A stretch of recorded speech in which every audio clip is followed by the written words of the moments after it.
Assalamualaikum warahmatullahi wabarakatuh. Aturan mitra-mitra sadayana wilujeng wengi mitra wilujeng wengi. Mudah-mudahan dina dangat ayeuna dina wengiana mitra sadayana nya sarehat. Di mana bae mitra-mitra anu mika cinta kana ieu acara dongeng Sunda. Kang ari teh sanes teu hoyong absen mung waktosna nya kabatas ieu teh. Nanging sok sanes kitu mudah-mudahan we mitra Kang Arid anu dikaler di kidu di kulon di wetan anu teu benu caketna mudah-mudahan kahibur ku ieu acara dongeng Sunda. Insyaallah mitra ieu dongeng teh bakal seru nya. Dongeng Sunda anu judulna naon Telu Maru sari anu katilu ena teh. Ayeuna teh nyaeta nuju nyarioskeun di bumina Nyilanjangnya kamari teh mitra dina sari katilu teh mohon daras kadinya. Mitra, supados teu nyangkolong tinggal waktu si mangga atuh. Iya acara dongeng Sunda urang kawitan bae. Der.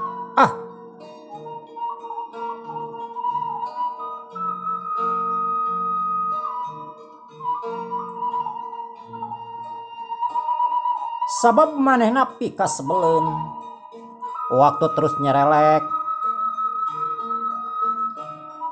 rarasaan teh meni asa gancang pisan da ku teu karasana harita waktu geus reup-reupan deui harita geus nincak kana wancina magrib atawa geus magrib deui. Sakitar jam 7 peuting aya nu kaketrok kana panto imah nyaeta kana panto imah Nyilanjang.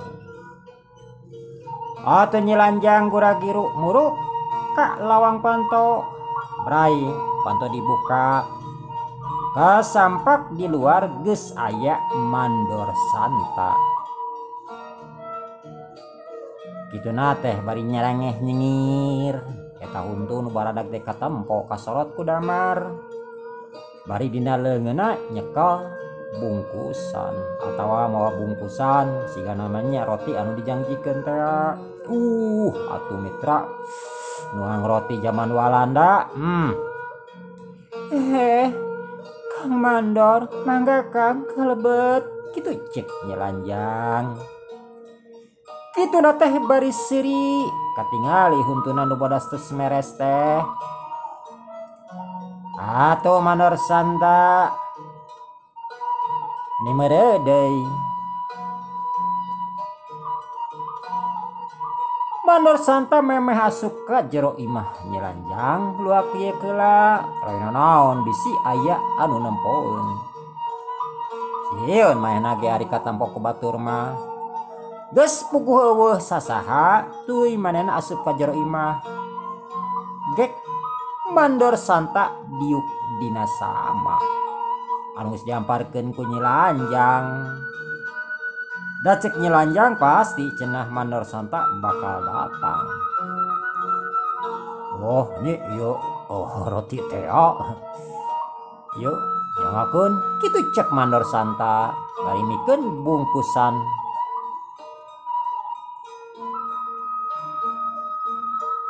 Anu harita eta bungkusan teh katempona ku Nyilanjang mah badag jeung anu tadi teh mitra keur zaman Balanda mah anu tiasa nuang roti ngan saukur kalangan Raden pokona mah jalma terhormat Raden Demang Tumenggung karena itu bangsa camat hari keur rahayat mah tong boro-boro nuang mitra nampoge tara ku urit-uritna zaman harita. Ari Mandor santa boga roti teh bubuhan deket jeung Raden Rahadi jeung lain Mandor santa wae mitra anu sok dibere ku Raden Rahdi tapi sakabeh mandor ge sok dibere eta kabageran Raden Rahdi. Aduh Kang, hatur nuhun pisan ieu rotina, kitu cek Nyilanjang. Atuan pisan, manehna dibere roti. Ke Kang urang nyanda keula cai, kitu cek Nyilanjang. Bari kitu teh gancang ka dapur. Nyata rek nyokot cai ge cai ente. Hari cai kopi mah gula kopi teu bogaeun mainna teh, ari ente mah aya da sok mawa atawa aya jatah di kontrak. Kitu teh sakalian bari neuneun roti. Mitra eta manor santa menineureyan cedoh kumaha we londok anu keur kapanasan lok-lokan dengan mitra nya ningali kageulisan Nyilanjang, ningali imbitna anu demplon katingali basa Nyilanjang rek nangtung sampingna rada nyingsat katingali bitisna anu oneng umyang kacaangan ku damar. Aduh, nah gelis-gelis teuing ya. Bagja, mun aing bisa kawin jeung Nyirana demplon, kabayang. Kitu cek gerantosna mandor santa.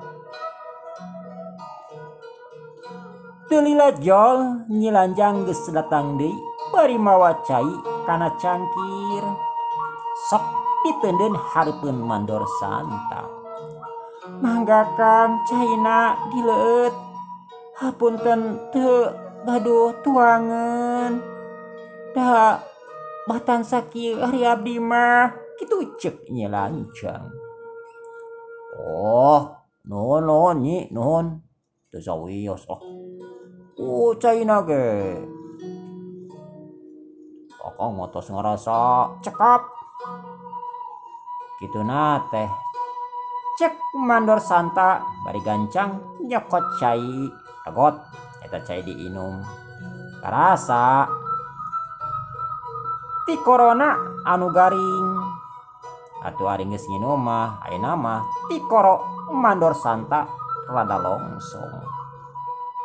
Pok Nyilanjang nyarita deui, Kang, abdi bade naros ka Akang. Nah leres Akang teh hoyong ka abdi moal saheureuyeun, kitu ceuk Nyilanjang. Aduh, Nyai. Akang mah jauheun ka heureuy. Nya Akang mah atuh sanajan kudu alak pamajikan anu kolot ge, Akang mah siap teu jadi masalah. Asal Nyai siap kawin jeung Akang.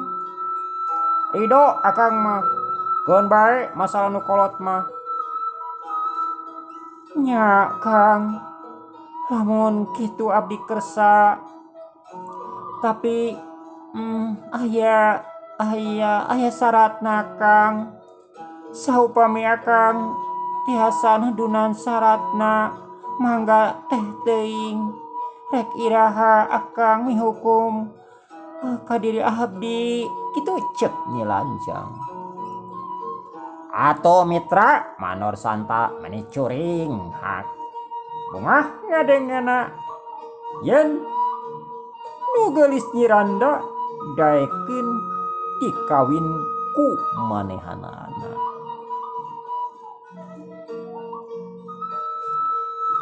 Cik Nyai pok Nyai caritakeun ka Akang naon syaratna. Naon sok naon bae ge ku Akang rek ditenunan sok sanajan menta mas kawin ku ceuli jelema pastilah ku Akang rek dilaksanakeun, kitu ceuk mandor santa.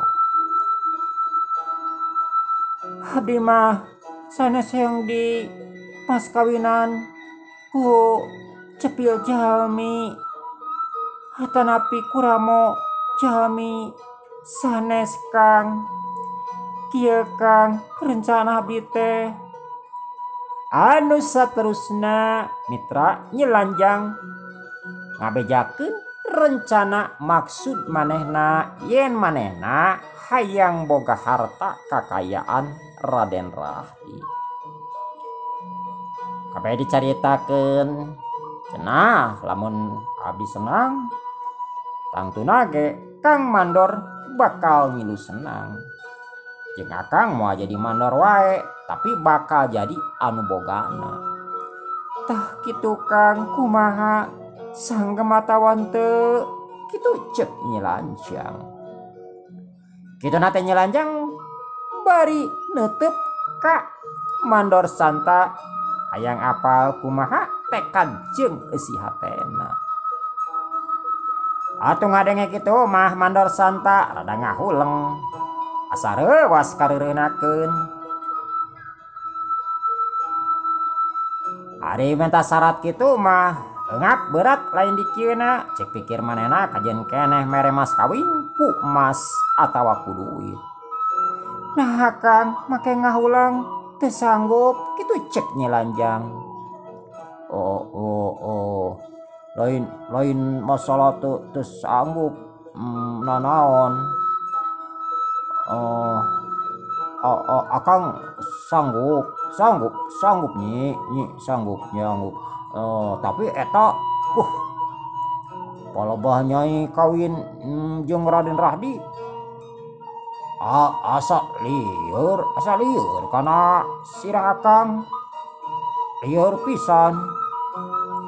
Rek teu lieur kumaha pan geus pogo akang teh. Mika hayang rek kawin ka nyai. Ieu malah nyai rek kawin ka Raden Rahdi. Pan lain lieur ari kitu. Kitu cek Mandor Santa. Mandor Santa asal lieur sabab tadi nyelanjang nerangkeun carana nyaeta kudu kawin jeung Raden Rahdi lamun geus kawin beunang hartana. Oh kieu Kang.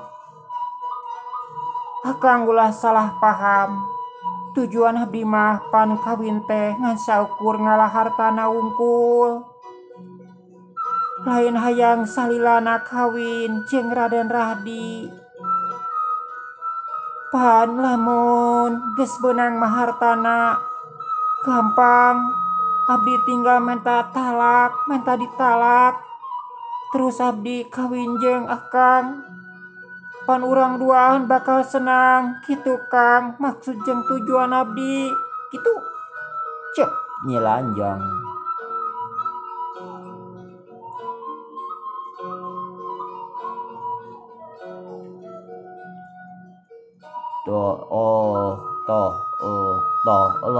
Lamun kitu mah akang rada satuju sok lah teu nanaon asal ulah lila teuing atuh nyi. Kumaha tuh ate akang asa diduruk lamun nyai sare jeung Raden Rahdi asa kabina-bina teuing. Lamun teu bogoh ka nyai mah araream ngagunakeun syarat kieu anu sakieu berat. Nah cek pandangan akang mah kitu cek Mandor Santa. Moal Kang, moal. Hapanan saur abdi ge lamun geus beunang hartana naon atuh lila-lila teuing. Tong cek kasarna mah sabulan beunang hartana nya sabulan urang-urang langsung nyata abdi langsung minta talak langsung kawin jeung akang. Kitu cek nyelanjang deui. Ya hade lamun kitu mah. Tah ayeuna tugas akang kumaha nyi? Tah tugas akang gampang. Bantuan abdi biaya nyaeta duit. Maksud abdi nyaeta abdi rek neangan dukun lepus Paraji Sakti anu boga pelet jeung asihan. Hari tujuan abdi nyaeta rek melet Raden Rahdi. Pan ari ku pelet mah gampang Kang. Anu kaduana akang kudu bisa neangan jalan supaya abdi bisa bantrok jeung Raden Rahdi. Pokona mah kumaha we carana abdi bisa patepung jeung Raden Rahdi. Abdi percaya ka Kang Mandor, sabab Kang Mandor boga kakawasaan. Jeung Kang anu leuwih alus jeung hadena mah, ieu mamun bisa abdi kudu gawe di imahna Raden Rahdi. Meh gampang abdi nerapkeun asian peletna. Da sanajan asian satelebu ge ari teu panggih mah susah, kitu cek Nyi Lanjang. Oh, nya karti pisan. Karti anu mah beki karti ku akang. Kon, gampang ari masalah duit mah. Nya. Kon, ku akang dibantuan. Ngan masalah akang kudu nepungkeun jeung Nyai. Nyata Nyai kudu tepung jeung Raden Rahdi. Akang rek mikir heula. Akang kudu neangan cara jeung jalana dah memang teu sagampang kitu atuh ada yang panggil jeung Raden Rahdi mah. Ayo Raden Rahdi saha atuh? Ayo teu kompeni mah anu datang ka dinya. Jeung neangan cara teh panu alus, lantip, lemes. Ayo ku gurung kusumah SEO ge ari keur pangkat-pangkat urang kudu panggih jeung Raden Rahdi mah. Pan akang ge ayang bisa panggih jeung Raden Rahdi teh pan lamun dipanggil teh kitu mah hese kitu ceuk Mandor Santa. Tah masalah eta mangga eta mah nyanggakeun ka Kang. Ngan usahakeun Kang sagancangna ulah dilila-lila. Eta ge lamun akang hayang gancang kawin jeung abdi, hari teu mah teu langkung, kitu Cek Nyi Lanjang deui. Oh, beres Nyi, beres. Oh, tapi aya meureun kitu. Aya meureunnya. Nyi, kitu cek Mandor Santa. Naon aya teh Kang? Allah, Nyai mah sok pura-pura. Kitu cek Mandor Santa. Oh, aya eta mah gampang Kang. Ke ngobrolna gampang kitu cek Nyi Lanjang. Keur ngobrol kitu si Bahlul datang. Anu saterusna Si Bahlul sasalaman ka Mandor Santa. gek si Bahlul diuk gigireun indungna. Kumaha Bahlul aya dukun sakti teh kitu cek Nyi Lanjang. Aya mah ayalah gampang. Malahan mah ieu mah leuwih ti sakti. Tapi bapana sakti sigana mah. Jangan lain saukur bisa melet. Naluh ngawarjit. Bisaan kitu cek si Bahlul. Nya syukur atuh Bahlul. Tadi mah geus ngobrol jeung Pamandor. Yen Pamandor dek kabantu ka mak kitu cek Nyi Lanjang. Aduh, nuhun pisan Pamandor, sateuacan ge kitu cek si Bahlul.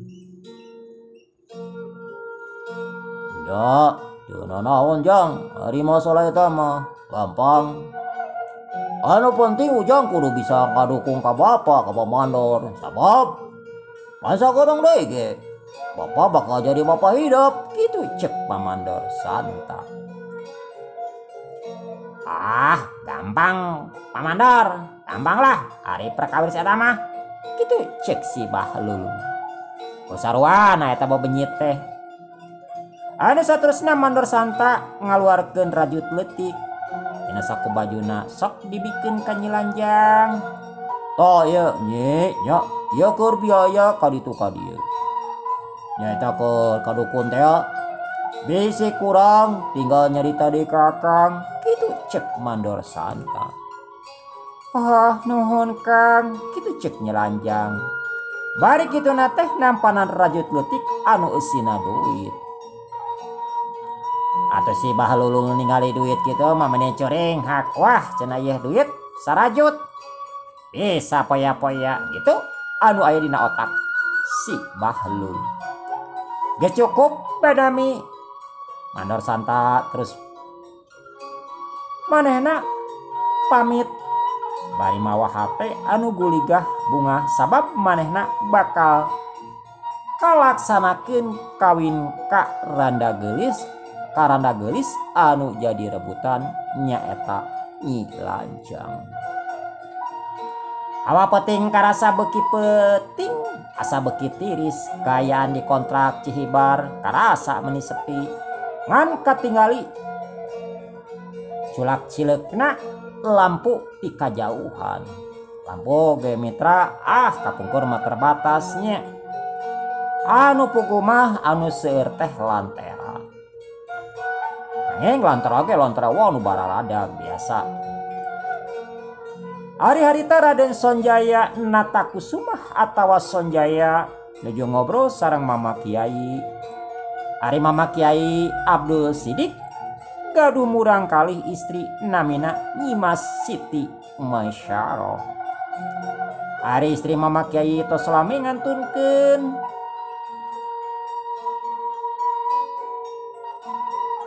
pok Mama Kiai ngawitan cumarios. Raden, mama aya picaritaeun ka hideuk anu kacida pentingna kitu saur Mama Kiai. Oh mohon mama mangga aya picarioseun mah kitu cek Sonjaya. Sonjaya ajri pisan kanu janten guruna teh. Kieu Raden, mama penting tadi ngimpi. Ya ari ngaranna ngimpi bisa bener bisa henteu. Tapi dara rasaan mama dina basa penting ngimpi teh mama teh geus istihara. Ari dina jero impian mama yen kontrak Cihibar kaduruku seuneu anu kacida ngabebelana. Nepikeun ka eta kontrak Cihibar ngabebela ku seuneu anu jadi aneh. Anu kaduruk teh ngan saukur tengah-tengah perkebunan. Ari kasisi mah anehna teh teu kaduruk. Tah babarek amanat ka hideuk. Wayahna hidup kudu waspada.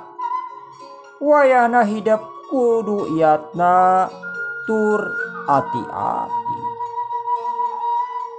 Sabab ari perasaan mama mah ari ngaranna seuneu pan eta lambangna amarah, lambangna hawa nafsu. Kitu syaur Mama Kiai. Oh mohon mama mangga ku abdi estokeun pisan. Kitu cek Sonjaya. Sonjaya ge percayaeun naon anu kaimpikeun ku Mama Kiai eta tangtuna bakal bener. Sabab hiji kiai anu ahli dikir, hiji kiai anu dina tingkat keimanan anu kacida geus kuatna. Diwuwuh ku ilmu pangawruh pangarti pangabisa. Yang mama ti mimiti penting ayeuna rek nurunkeun hiji ilmu lain hiji malahan mah insyaallah bakal sababaraha hiji. Sabab ayeuna mah hidup geus waktuna narima. Pan ari ilmu fikih mah hadis Al-Quran jeung nu sejena kitab-kitab nu sejena ku hidup geus cukup kacangkem Ya cek ukuran mama mesti disebutkan bisa we. Ari keur ngawuruk-urukan we barudak mah. Gitu syaur mama Kiai. Ah mohon mama mangga ngiringan ari kang abdi mah bingah we nu aya. Gitu cek Sonjaya. Sonjaya atau pisan yen mama Kiai rek nurunkeun elmuna. Anu saterusna mama Kiai nurunkeun sababaraha ilmu ka Sonjaya. Tujuan eta ilmu penting pisan sabab tangtuna ge hiji mangsa Raden Sonjaya bakal jadi hiji pamimpin. Janten mitra ari kapungkur mah hiji sesepuh pesantren dina pangartosna teh lain ngan saukur ilmu agama atawa bag-bagan agama wae. Nanging ilmu kabatinan, ilmu kanuragan estu ning gaduh. Sabab lamun teh kitu rek kumaha? Komo di zaman harita keur mangsana dijajah ku bangsa Belanda. Janten tokoh-tokoh pungkur mah dina pangarti kasaktian teh sanes basa-basi. Jeung ari namina begal bangsat garong kapungkur mah mitra kacida meuweuna disakadik bangsa urang oge anu biluk ka bangsa Belanda. Ari tujuanna mah nya hayang hirup senang we genah. Panari biluk ka urang walana mah nanaon oge dijamin. Asal nu penting manehna daek ngagabung. Komo jadi mata-mata Belanam wah atuh upahna ge badag. Jaba dibere senjata. Jaba aya lindungan hukum ti urang Belanda. Jadi teu saeutik anu kagiur, teu saeutik anu kabita. Eta mah keur golongan jalma-jalma anu bener-bener ya dina mental jeung imana saeutik. Cek mitra Raden Sonjaya anu nuju nampi ilmu ti mama Kiai. Urang teuneun diandelem sieum, urang tunda dianjuang siang paragi nyokot tinggalkeun. Nya kek mangsa datang urang samper deui. Ayeuna urang nyaritakeun di bumina Raden Rahdi.